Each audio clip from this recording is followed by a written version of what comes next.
ADHD는 양방의 도움만뿐 아니라 이 증상을 잘 들어보시고 우리 아이가 여기에 해당한다고 생각하면 한방의 도움을 받는 것도 상당히 중요하기 때문에 먹거리 운동, 그다음에 그렇죠. 한방도움으로 침 치료까지.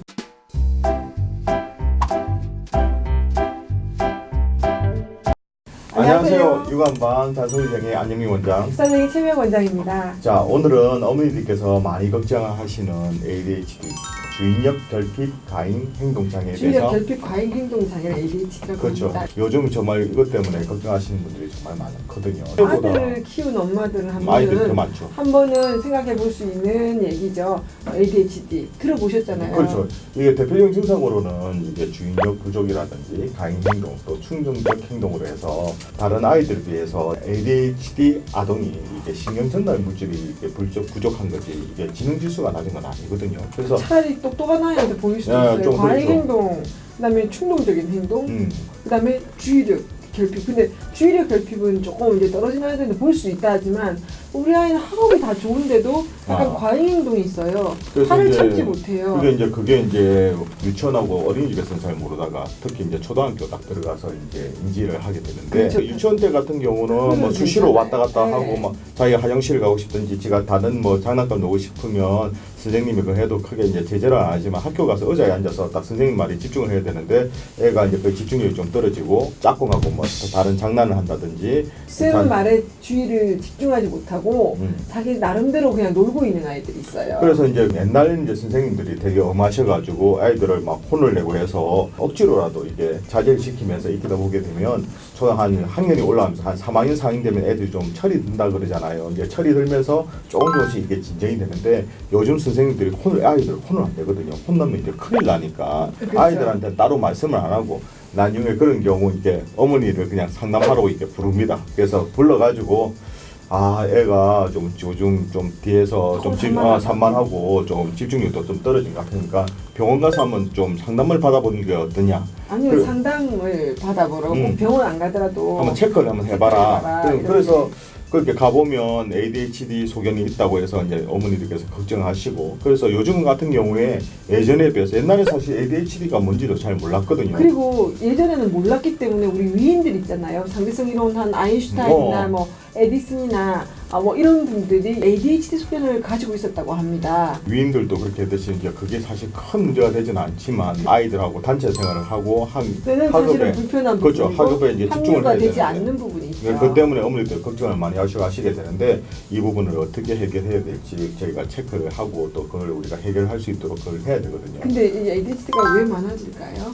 그게 이제 저희가 봤을 때는 예전보다도 많이 이제 먹거리, 그리고 너무 가격한 요즘에 인터넷이라든지 영상에서 영상에 있어서 너무 이게 폭력적인 그런 거라든지 폭력물들이 많고 노출되어 있고 그런 부분에 대해서 게임도 노출되어 있고 애들이 요즘 사실 스트레스를 너무 많이 받아요. 그렇죠. 학교 가기 전에도 뭐 이게 학원 같은 거 다니면서 애들 스트레스를 많이 받잖아요. 입학하기 전에 벌써 학원을 많이 다니고 학습을 시작하는 집들이 많죠. 옛날 같은 경우에 사실 초등학교 같은 게 다니게 되면 하루 종일 놀고 나중에 밥 먹을 때나 집에 들어가고 뛰어놀다고 그렇게 했는데 요즘은 사실 뭐 놀이터에서 애들 노는 애들 거의 보기가 사실 어렵거든요. 모두 학원을 가죠. 그러니까 학습 스트레스가 첫 번째 좀 많아진 것 같아요. 예전보다는 뭐 아까 방송 매체 노출, 학습에 좀 일찍 노출된 거 이런 것들이 조금 ADHD의 원인이 되지 않나. 그래서 ADHD 또 하나 같은 또 경우는 있잖아요. 먹거리.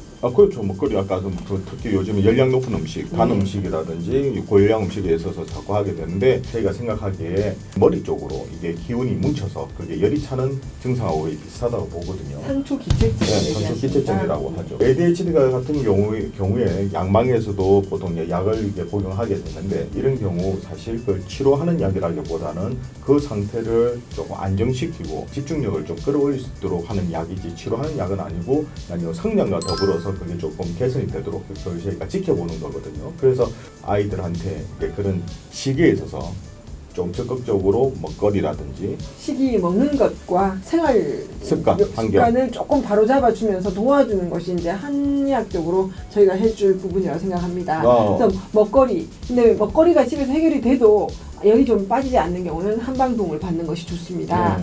그렇죠. 그래서 상초 기체증을 말씀하셨는데 그 기를 풀어주는 것이 ADHD 상당히 도움이 됩니다. 아이가 열이 자꾸 위로 뻗치면요.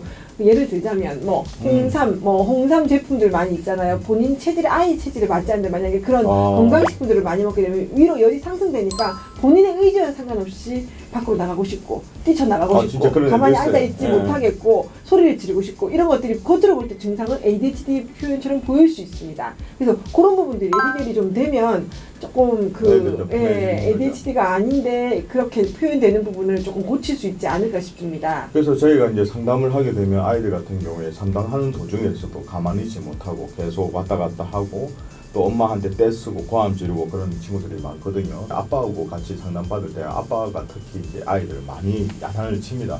그런 경우 같은 경우는 저도 이제 야단치지 말라고 말씀을 드리거든요. 아기가 왔다 갔다 하는 게 이게 지가 그런 게 아니라 저절로.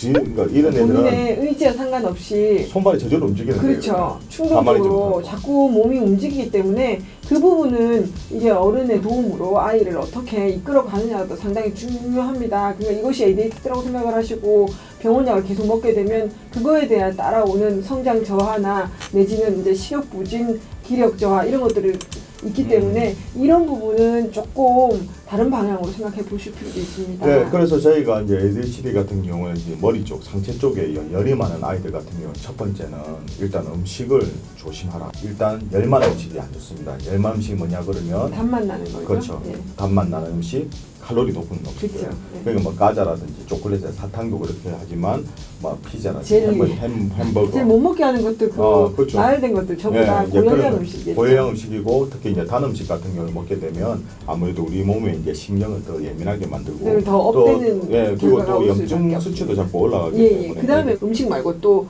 ADHD 도움되는 거예요. 그리고 더 중요한 거는 사실 이거 머리 쪽에 있는 열을 이렇게 풀어줘야 되는데 한 번 더 말씀드리면 몸에 열이 많다고 해서 애를 몸을 차갑게 만들면 절대 안 됩니다. 열을 순환시켜야 열을 순환시켜서 그 하기 위해서 제일 좋은 거는 사실 운동입니다.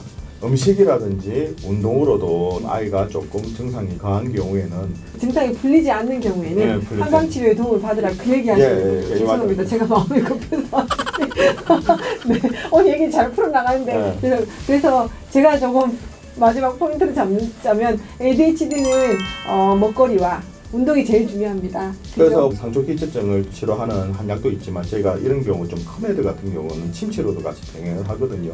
침이라는 것 자체가 우리 몸의 급소를 이렇게 좌우시켜서 기혈을 순환시켜서 그 몸 자체를 풀어주고 균형을 잡아주는 거라서 아이들 같은 경우에 이런 경우도 침치료를 규칙적으로 하시면 상당히 도움이 많이 됩니다. 예, ADHD는 양방의 도움만뿐 아니라 이 증상을 잘 들어보시고 우리 아이가 여기에 해당한다고 생각하면 한방의 도움을 받는 것도 상당히 중요하기 때문에 먹거리 운동, 그다음에 한방 도움으로 침치료까지 좀 침을 맞을 수 있는 연령이어야겠죠. 6세 이상부터는 침치료도 가능하니까. 잘 맞습니다. 네, 참 레이저 침도 있죠.